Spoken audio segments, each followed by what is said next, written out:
오늘 누가복음 8장 49절로 56절을 통해서 살리는 믿음이다 하는 제목으로 은혜를 같이 나누고자 합니다. 기독교는 살리는 종교입니다. 믿음의 사람들은 그래서 세상의 소금이 되고 빛이 되라고 주님의 말씀을 기억하고 살아야 된다는 것이죠. 소금과 빛은 우리를 뜨겁게 만들어 줍니다. 소금과 빛이 되라는 말 속에 우리의 마음에 감동을 주고 있습니다. 소금과 빛은 자기가 희생할 때 그 역할을 발휘할 수가 있어요. 소금은 세 가지 특징이 있죠. 첫째로는 소금은 맛없는 음식을 맛있는 음식으로 바꾸지게 합니다. 모든 진수성찬을 차려놓고 음식을 맛있게 해놔도 소금이 들어가지 않으면 먹을 수가 없어요. 맛이 없어요. 소금이 들어가야 그 맛을 낼 수가 있어요. 옛날에 우리 교인들을 데리고 92명 함께 이스라엘 가서 가지고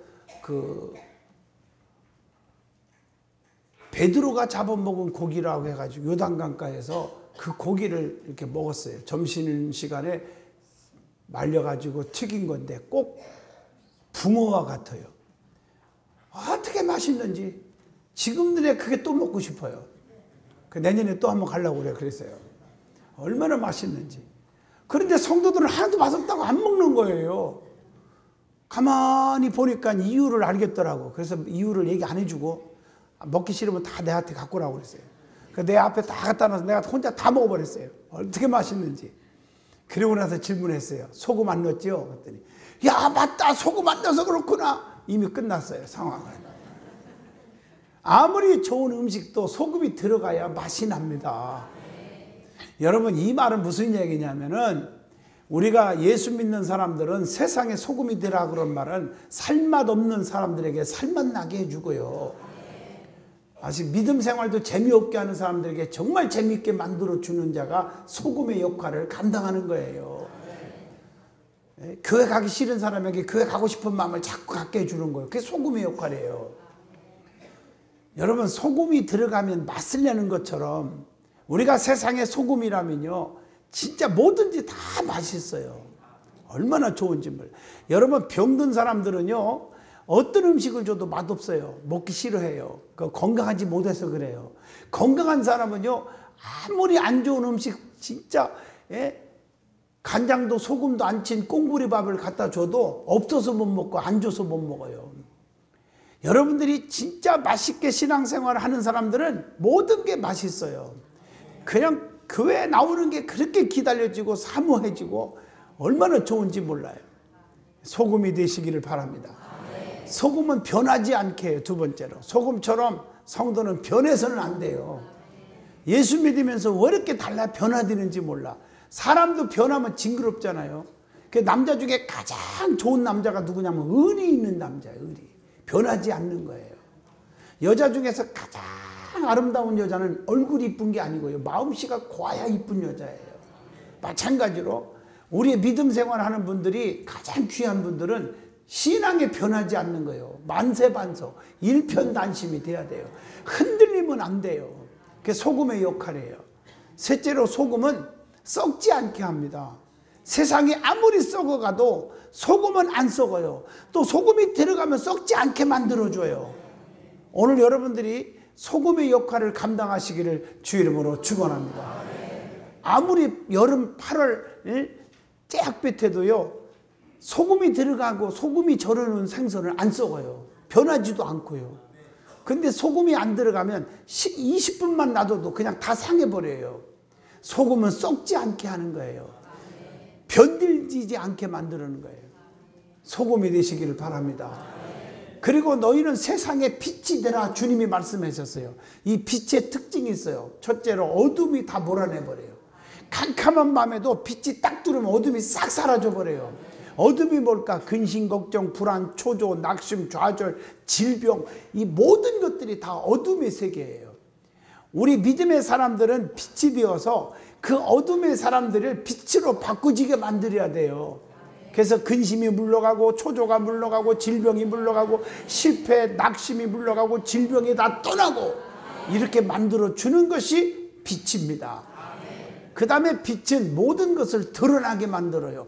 빛이 비추면 감출 수가 없어. 다 드러나는 거예요. 오늘 여러분, 성도는 빛 가운데 자신을 발견하는 거예요. 자기 자신의 죄악을 드러내는 거예요. 그래서 하나님 앞에 회개함으로 변화받는 줄로 믿습니다. 다 드러날 수밖에 없잖아요. 감출 수가 없잖아요. 우리의 주님은 우리의 심령 골수를 다 쪼개기까지 하고 마음과 생각도 감찰하시는 주님이신 줄로 믿습니다. 은혜 받는 게 뭐예요? 자기를 발견하는 거예요. 자기가 드러나는 거예요. 사울이 그 많은 권세와 명예와 지식과 재물이 있었지만 빛 대신 예수님을 만나고 나니까 다 드러나는 거예요. 그게 최고인 것이 아니네요. 더 최고가 있네요. 그게 누구예요? 예수 그리스도의 십자가의 은혜입니다. 그래서 예수님만 자랑하기로 결심하는 거예요. 자기가 가지고 있는 것이 최고인 줄 알았더니 분토보다도 못한 것으로 다 드러나 버린 거예요. 여러분, 자기 자신을 발견하는 거, 이게 은혜 받은가요? 빛 가운데서 행할 때 나타날 줄로 믿습니다. 넷째는 빛은 생명이 소생하게 만들어요. 우리 때문에 많은 자들이 소생해야 돼요. 오늘 이 나무도요, 죄송하지만 빛이 안 들어오고 캄캄한 데 놔두면 이거 한 달 만에 다 시들어서 죽어버려요. 그러나 빛 가운데 비춰주면 1년, 2년도 살아요. 빛은 생명력이 있어요. 오늘 여러분들은 세상에 빛이 되어서 영원히 죽어가는 영혼들에게 생명을 불어 넣어줄 수 있는 사람이 되시기를 축원합니다. 그래서 예수만 넣어줘야 돼요. 미문의 안진뱅이, 평생 거지요, 평생 남의 신세 짓고 살아가는 그냥 안진뱅이지만 그 속에 베드로와 요한을 통해서 예수를 딱 넣어주잖아요. 가장 중요한 것은 최고가 돈 몇 푼 주는 게 아니고 구제비가 아니라 예수란 말이에요. 그래서 여러분, 교육부고 모든 부서 기관이 먹는 빵 한 조각 뭐 라면 끓여 먹고 밥 사주고 하는 게 중요한 게 아니라, 그것도 물론 때로는 코이노니아 있어야 되겠죠. 그러나 더 중요한 것은요, 그 속에 예수를 넣어줘야 돼요. 생명이 없으면 끝이란 말이에요. 생명은 살리는 일을 하게 될 줄로 믿습니다. 그래서 내게 있는 걸 다만 내게 있는 걸 주노니 가장 귀한 게 예수거든. 그게 베드로와 요한이에요. 그러니까 주님의 능력이 그를 통해서 나타난 줄로 믿습니다. 이 모든 것들이 살리는 일을 하게 되는 겁니다. 우리 예수님은 죽은 자 가운데서 다시 살아나신 분입니다. 그래서 주님은 죽은 자를 살리실 수가 있는 거예요. 그래서 성경에 보면 죽은 자를 살린 내용들이 얼마나 많았냐고요. 요한복음 11장 39절 죽은 나사로를 무덤에서 살리시고, 마가복음 5장 41절 해당장 야유의 딸을 살리시고, 여러분들이 매 주마다 지금 살리는 얘기를 하고 있습니다. 누가복음 7장 12절로 15절 나인성 과부의 아들이 죽었지만 살아나게 되었어요. 살리는 주님이셨습니다. 그러므로 기독교는 살리는 종교지 죽이는 종교가 아닌 줄로 믿습니다. 나 때문에 믿음이 살아나고, 나 때문에 영혼이 소생하고, 나 때문에 정말 죽고 싶은 사람들이 살고 싶은 사람으로 바꾸지게 하는 거, 그게 바로 믿음의 사람인 줄로 믿습니다. 그래서 우리 믿음의 사람들은 인격적으로도 요셉을 좀 본받아야 돼요. 구약에 나오는 요셉과 신약에 나오는 요셉, 다른 사람은 달라요. 그런데 어쩌면 인격적으로나 신앙관이 비슷한지 몰라요. 구약에 나오는 요셉도요, 세상에 보디발의 집에 가서 종노릇하고 착하게 살았는데 아내가 유혹했는데 누명을 뒤집어 쓰고 감옥에 가요. 그가 입 한 번만 열으면요, 그 보디발의 아내는요 맞아 죽고 가정은 깨지고 끝날 거예요. 그러나 그 가정을 살리기 위해서 누명을 뒤집어 쓰고 그냥 감옥에 가는 거예요. 말 한마디 안 하고. 그러나 하나님은 시편 138편 다 아시고 보상해 주시는 하나님. 그래가지고 마지막에 보디발보다 더 높은 자리에 앉혀놓잖아요. 그 나라의 살림을 다 맡아서 하는 총리가 되게 해주시잖아요. 신약에 나오는 요셉도요, 자기 정혼한 마리아가 세상에 아기 가졌다는 소문을 듣고 얼마나 황당해요. 그 말 한마디만 하면은 그 마리아는 돌로 맞아 죽었을 거예요. 그 당시 법에 의해서. 그런데 입을 딱 다물고 가만히 끊고자 하는 인격을 가질 때 세상에 성령님의 음성을 듣고 그가 성령으로 잉태했다는 것을 알게 되고 그 자기 집으로 데리고 와가지고 그가 아기를 낳는데 그게 만왕의 왕이시요 대제사장이시요 대선지자이신 예수 그리스도가 탄생한 줄로 믿습니다. 이걸 아셔야 돼요. 우리는 살리는 사람이 되시기를 축원합니다. 오늘 본문을 통해서 살리시는 주님의 사역을 생각하면서 살리는 믿음이라 하는 제목으로 은혜를 받고자 합니다. 누가 나에게 아무리 해를 끼친다가 할지라도 살리는 믿음만 가지면요, 그거 방황하지 않습니다. 성경에 이런 내용들이 참 많이 나옵니다. 살리려고 하는 사람이 되세요. 아멘. 죽이려고 하는 자는 자기가 먼저 죽는다는 원리가 기독교 신앙적으로 나옵니다. 사울과 다윗을 한번 통해서 교훈을 한번 받아봅시다. 사울은 시기 질투로 다윗을 죽이려고 군사까지 풀었다고 했어요. 사무엘상 18장 8절로 9절, 사무엘상 20장 33절 말씀. 사울은 하나님께 버림받고 결국으로 죽고 말았어요. 자기가 먼저 죽고 말았어요. 사무엘상 31장 6절에. 다윗은요, 사울을 죽일 수 있는 기회가 여러 번 왔지만 안 죽여요. 사무엘상 24장 6절로 7절. 왜냐? 심판을 하나님께 맡겼어요. 그리고 하나님이 주의 종을 통해서 기름 부어 세운 자예요. 주의 종을 세운, 하나님이 기름 부어 세운 자를 해하는 범죄를 하지 아니한다고 그랬어요. 그 결과 다윗은 하나님께서 왕중왕으로 크게 쓰임받은 줄로 믿습니다. 그러나 사울은 버림받았어요. 압살롬과 다윗도 통해서 똑같이 교훈을 줍니다. 하나님이 하나님이 붙들고 있는 다윗을 자기 아들 압살롬이가 쿠데타를 일으켰어요. 자리가 욕심나가지고. 사무엘하 15장 12절. 욕심이 가득하면 비극이 온다. 야고보서 1장 15절에 말씀하고 있습니다. 압살롬은 먼저 자기가 비참하게 죽고 말았음을 사무엘하 18장 14절로 15절에 기록되어 있습니다.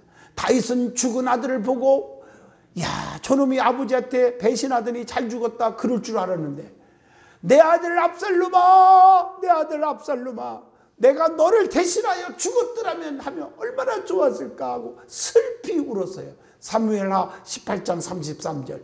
이것이 바로 애비의 심정인 것 같아요. 우리 하나님 아버지도 죄악으로 말미암아 멸망받을 수밖에 없는 저와 여러분을 구원하기 위해서 하나밖에 없는 아들 예수님을 십자가에 피 흘려 죽게 해주신 줄로 믿습니다.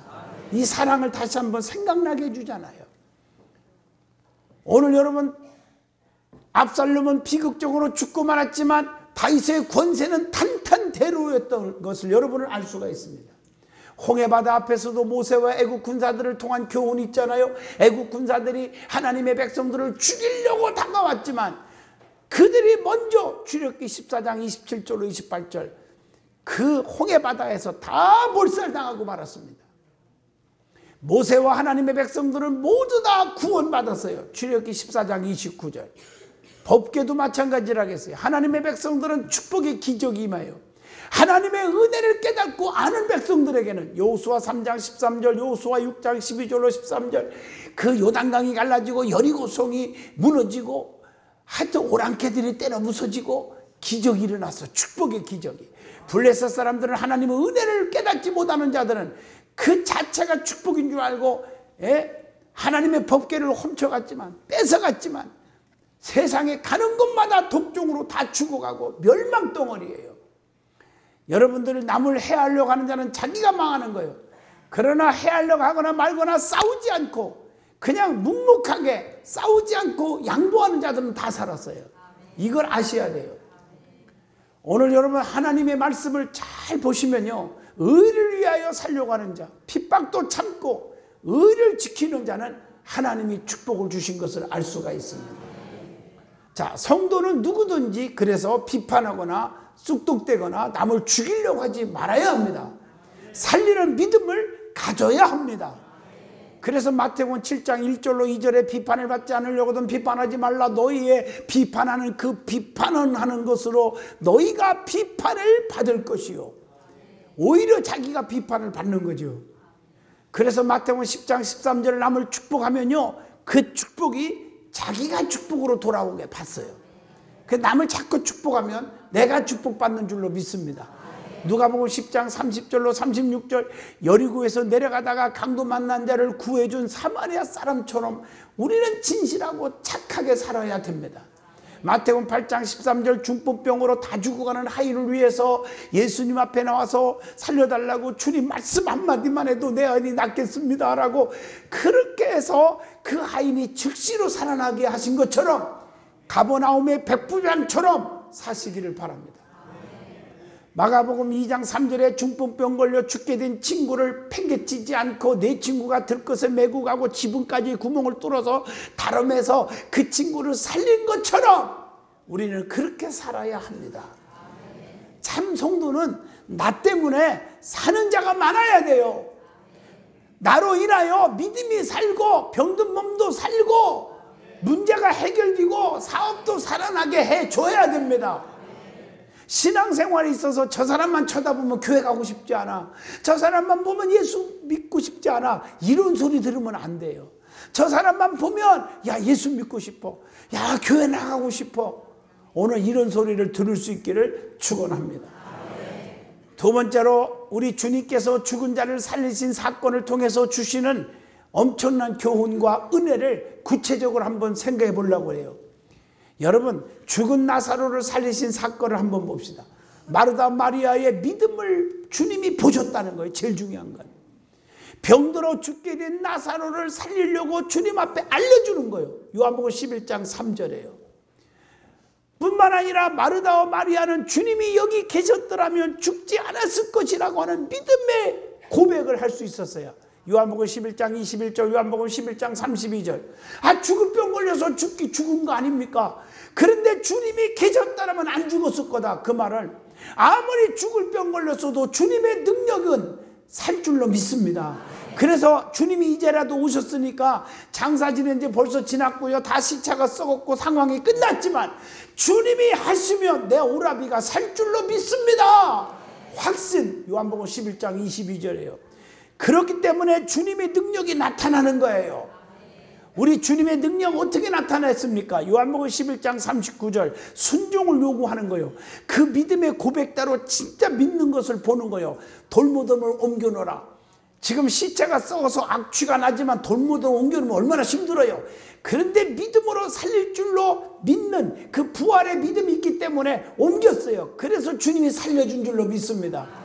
부활의 믿음을 요구하는 거예요. 나를 믿는 자는 죽어도 살겠고 살아서 믿는 자는 영원히 죽지 아니하리라. 네가 이것을 믿느냐? 그렇습니다. 요한복음 11장 25절로 27절에요. 그때 우리 주님께서 그 믿음들을 보시고 요한복음 11장 43절로 44절 나사로야 나오라 한마디에 죽은 나사로가 무덤에서 살아나온 줄로 믿습니다. 여러분, 해당장 야율의 딸도 살리신 사건이 있어요. 그 사건을 통해서 주는 교훈이 있어요. 그 살리신 과정을 한번 보세요. 그러면 우리도 사는 비결을 배우게 될 줄로 믿습니다. 누가복음 8장 50절 보니까 두려워하지 마라, 믿기만 하라, 주님이 그렇게 말씀하셨어요. 여러분, 상황이 아무리 힘들어도요, 불가능한 일이 있어도요, 두려워하지 마라, 믿기만 해라. 출애굽기에도 보면은 홍해바다 앞에서 모세가 걱정하지 말고 가만히 오늘날 여호와께서 너희들을 향해서 행하시는 일을 봐라. 우리를 죽이려고 쳐들어오는 저 원수들 볼 날이 없게 만들어 줄 거다. 그대로 되었잖아요. 슬퍼하거나 울지 말라고 주님은 말씀하셨어요. 누가복음 8장 52절. 여러분들이요, 힘듭니까? 괴롭습니까? 낙심될 일이 생겼습니까? 다 주께 맡기세요. 슬퍼하지 마세요. 울지 마세요. 낙심하지 마세요. 괴로워하지 마세요. 포기하지 마세요. 주님의 말씀입니다. 왜냐하면 너희들이 볼 때는 다 죽은 거고 끝났지만 내가 보는 관점은 그게 아니야. 누가복음 8장 52절 죽은 것이 아니라 잔다 하시니. 그러니까 주님의 능력으로 그래서 손을 잡아서 아이야 일어나라 한마디 했더니 누가복음 8장 54절 살아난 줄로 믿습니다. 해당장 야율의 그 믿음에 대해서 말씀을 드리면 그의 믿음은 주님의 마음을 감동케 하는 믿음이었기 때문에 살리는 역사가 일어날 수 있었어요. 그 믿음이 뭘까? 누가복음 8장 41절 보면요, 잘 들어봐. 예수님의 발 아래 엎드려 자기 집에 오시기를 간구하니 발 앞에 엎드리는 야이로의 겸손한 믿음이 주님의 마음을 감동케 한 줄로 믿습니다. 여러분, 교만하면 안 돼요. 겸손할 때 주님의 마음이 감동이 돼요. 세상에서도요, 잘난 척하면 사람이 안 와요. 친구가 없어져요. 교만하면 안 돼요. 겸손하면 사람이 몰려와요. 성경에 봐도 다 그래요. 세상에서도 겸손한 사람들이 친구가 많아져요. 전적으로. 그리고 주님의 능력을 신뢰하는 믿음이 있었어요. 마가복음 5장 23절. 많이 간구하여 가로되 내 어린 딸이 죽게 되었사오니 오셔서 그 위에 손을 얹으세요. 그로 구원을 얻어 살게 하소서. 이미 죽었는데 주님의 손 얹으면 살 줄로 믿는 그 믿음이 있었다 그 말이에요.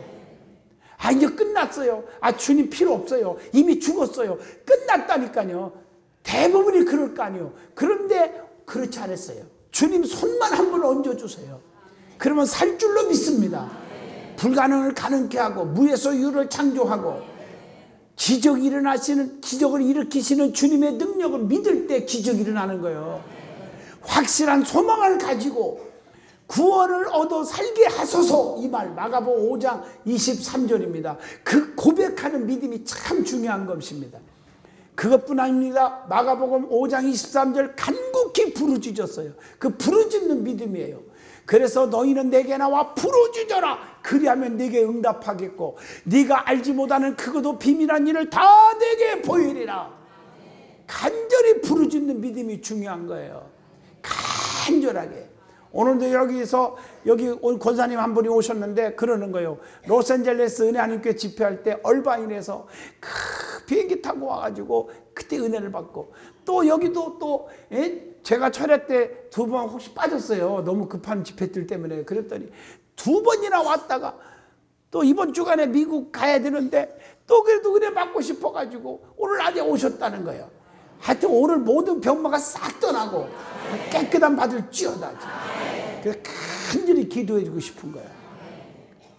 이렇게 주님의 능력을 믿고 간절히 사모하고 부르짖는 그 믿음이 목사의 마음도 감동되는데 전능하신 하나님의 마음이 얼마나 감동되겠냐고요. 그런 자들을 치유하시는 거예요.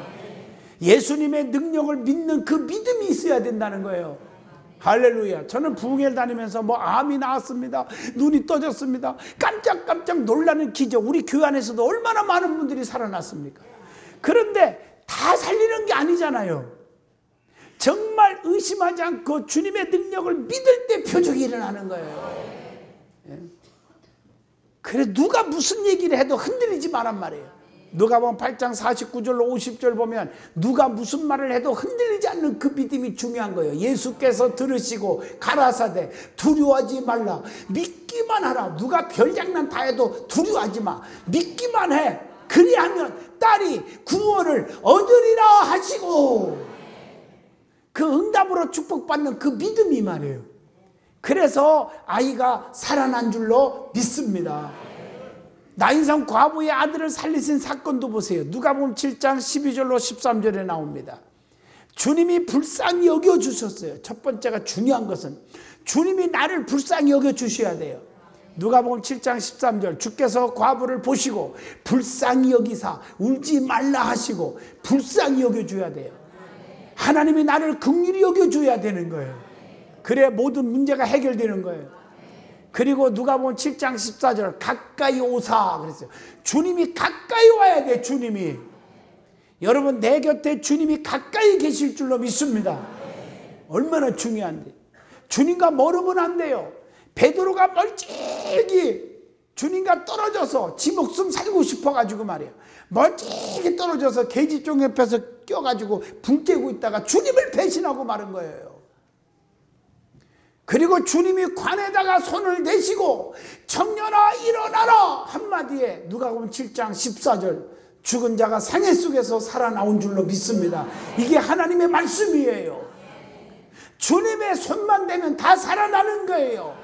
여러분의 가정에, 여러분의 사업에, 여러분의 자녀들에게, 여러분의 육체에 주님의 손이 닿기를 축원합니다. 주님의 손만 닿으면 다 살아나고, 사업이 살아나고, 직장이 살아나고, 자녀가 살아나고, 믿음이 살아나고 역사가 일어날 줄로 믿습니다. 주님의 손이 그렇게 중요한 거예요. 세상 사람들의 손길이 중요한 게 아니라고요. 여러분들이 항상 어려운 일 당한다고 그 문제 해결하려고 발버둥 치고 자꾸 해봤자 더 꼬이고 안 돼요. 영적인 문제가 해결돼야 돼요. 영적인 문제는 주님의 손길, 주님의 손을 꽉 잡아야 되는 거예요. 사랑하는 자여, 네 영혼이 잘됨과 같이 범사가 잘되고 강건하기를 내가 간구하노라. 영적으로 믿음이 소생하면 아무리 환경이 아무리 안 좋아도 주님이 도와주시면 기적이 일어나는 거예요. 이게 기독교 신앙입니다. 기적을 통해서 하나님께 영광까지 돌려댔잖아요.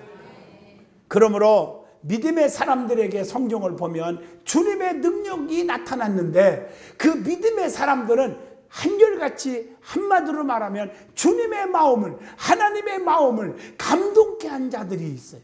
그들에게 뭐라고 말했냐면 천국에서 가장 큰 자들이라 그랬어요. 여러분은 천국에서 가장 큰 자들이 되시기를 축원합니다. 천국에서 가장 큰 자가 누굴까? 첫째, 겸손한 자래요. 마태복음 5장 3절에 보니까 심령이 가난한 자는 복이 있나니 천국이 저희 것이며, 두 번째, 마태복음 18장 3절로 4절에 누구든지 이 어린아이와 같이 자기를 낮추는 그이가 천국에서 큰 자이니라. 예, 자기를 남보다 자기를 낮추는 자요. 내가 잘났다고 고개 들으면 안 돼요. 부부지간에 가만히 보면요, 싸움하는 걸 보면 전부 자기가 잘났다고 할 때 싸움이 일어나는 거예요. 저는요, 웬만하면 싸움은 안 하잖아요. 아시잖아요. 우리 부부 싸움하는 거 별로 못 들었죠. 근데 솔직히 가끔 있어요. 가끔이라는 거 다 취소. 가끔이 아니라 하여튼 한 10년에 한 번 하나 모르겠어. 그때 막 싸울 때 우리 집사람이 어떻게 해결하는지 알려드릴까요? 여보, 당신이 나보다 나이 많이 먹었잖아. 몇 년을 더 살았잖아. 나는 나이가 어리잖아. 그렇게 말하면요, 그냥 싸움이 끝나버려요.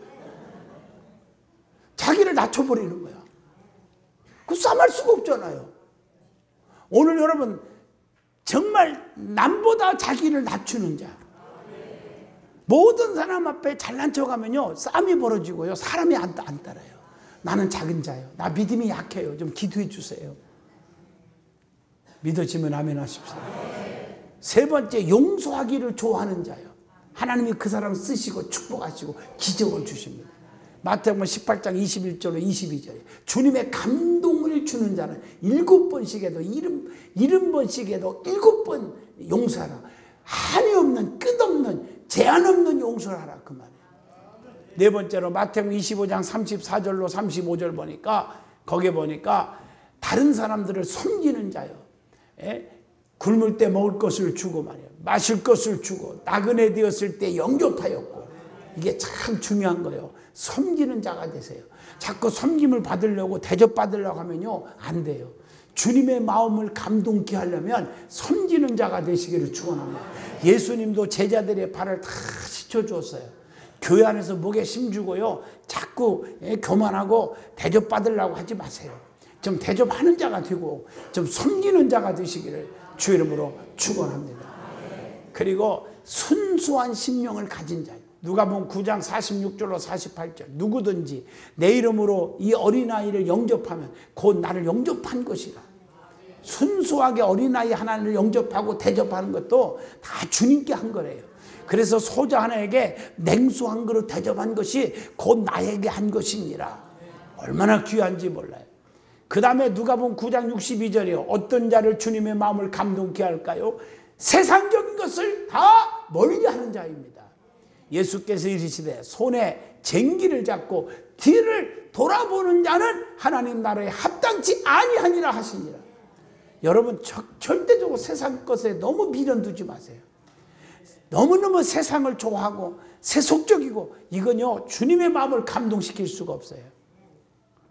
할렐루야. 세상에 누가 뭐라 해도 정말 세상 것을 멀리하고 싸우지 않고 피하고 그런 자야 돼요.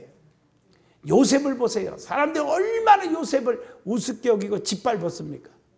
그러나 샘물을 막 그냥 뺏으면 그냥 뺏긴 대로 가요. 가서 또 그들은 우물을 파면 물이 안 나오지만 요셉은 가는 곳마다 막 샘물이 쏟아져 나오는 거예요. 돼. 농사를 지면 100배의 축복이 오는 거야.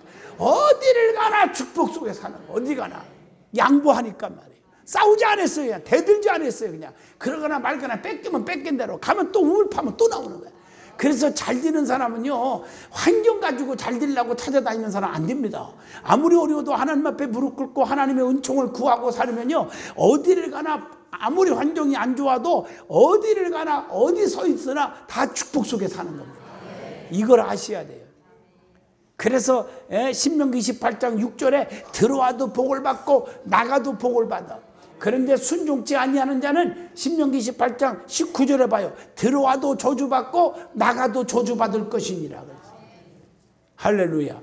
되는 사람이 되시기를 축원해요. 하나님의 마음을 감동케 하는 믿음으로 살으란 말이에요.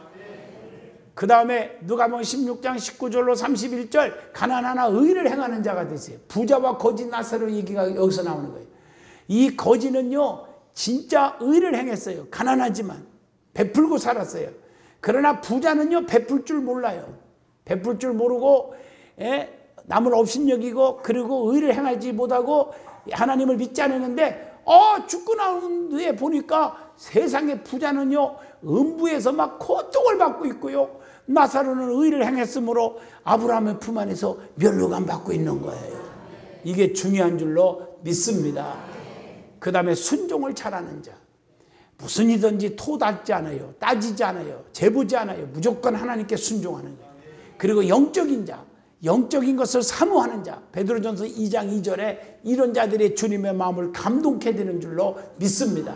그리고 하나님 일에 아무리 환난이 와도 핍박을 견디고 죽도록 충성하는 자. 결론입니다. 믿음의 사람은 항상 영육을 살리는 자입니다. 우리 주님은 만나는 자마다 살리시고 고치시고 변화시키고 문제 해결해 주시고 또 풍랑을 그치게 해주시고 영혼을 구원하셨습니다. 주님을 감동케 하는 믿음은 살리는 믿음입니다. 나 때문에 교회가 살고 가정이 살아나고 직장이 살고 자녀가 살고 그런